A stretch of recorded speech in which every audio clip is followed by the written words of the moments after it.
तो संस्कृत कक्षा में आपका स्वागत है। साथियों, आज के समय में हर एक इंसान सुख चाहता है कि वो बहुत अच्छी तरह से रहे।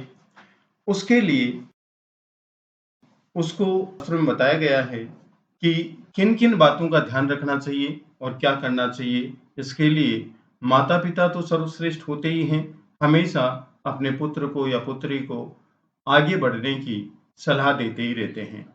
हितोपदेश मित्र लाभ में ये बताया गया है, ये नीति श्लोक है कि यस्मिन् देशे, जिस देश में या जिस स्थान पर न सम्मान नहीं होता है, भाई जहां पर भी रहते हैं तो वहां पर सम्मान होना जरूरी है। न व्रतीन, कहने का मतलब वहां पर धंधा भी होना जरूरी है। बिना धंधा के हम कहीं पर रहते हैं तो हमारी उन्नति नहीं हो सकती। और न च बांधव है, और जहां पर भाई नहीं होते हैं। तो कहने का मतलब जिस स्थान पर इंसान रह रहा है उस स्थान पर उसका सम्मान भी होना चाहिए, वहां पर उसका धंधा भी होना चाहिए और वहां पर उसके प्रेमी भी होने चाहिए, भाई भी होने चाहिए, मित्र भी होने चाहिए।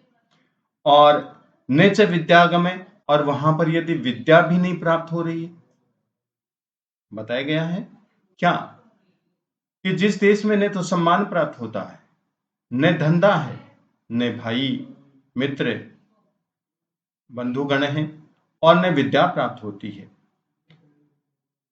कश्चित कुछ भी प्राप्त नहीं होता है, तो तम देशम, उस देश को परिवर्जित छोड़ देना चाहिए, उस स्थान को छोड़ देना चाहिए। कहने का मतलब हम जहां पर भी रह रहे हैं वहां पर हमें सम्मान प्राप्त होना चाहिए, हमारा बहुत ही अच्छा धंधा होना चाहिए, हमारे भाई बंधु मित्र होने चाहिए जो हमारे हर कार्य में सहयोग करें और विद्या की भी प्राप्ति होनी चाहिए। अगर ये सब कार्य नहीं हो रहे हैं तो उस स्थान को छोड़ देना चाहिए। ठीक है। अब अन्वय का मतलब ये श्लोक ऑर्डर में लिखा गया है।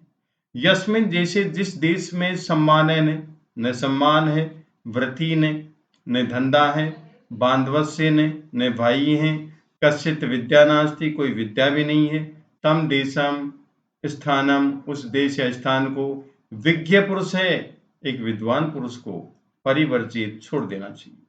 अनुवाद, क्योंकि जिस देश में न सम्मान हो, न जीविका हो, न कोई बंधुजन हो, न विद्या ही की प्राप्ति हो, उस देश को या उस स्थान को त्याग देना चाहिए, छोड़ देना चाहिए।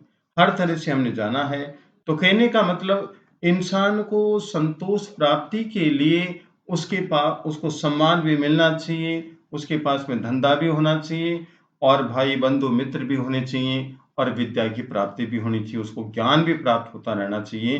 तो इंसान बहुत ही प्रसन्न होता है। तो इन बातों को ध्यान में रखते हुए हमें अपना जीवन